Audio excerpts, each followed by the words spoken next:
Patay ang isang 6 anyos na batang babae matapos masagasaan ng pampasaherong jeep sa yakapin Captain Vicente Roa Street, Cagayan de Oro City. Kinilala ang biktima na si Rihanna Mino, nagbibenta ng eco bag sa Kugon Public Market. Nabugbog naman ng mga tao ang driver ng patag liner na si Julito Palma na ngayon ay mahaharap sa kasong reckless imprudence resulting to homicide.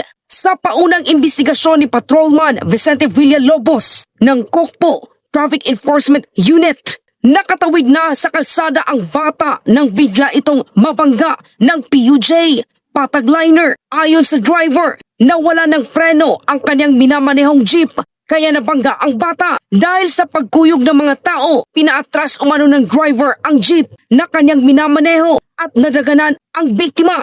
Ngunit ayon sa mga nakasaksi, matapos masagasaan ang bata ay agad umatras ang sasakyan. Dahilan upang magtamo ng malubhang pinsala sa ulo ang bata na ikinasawi nito.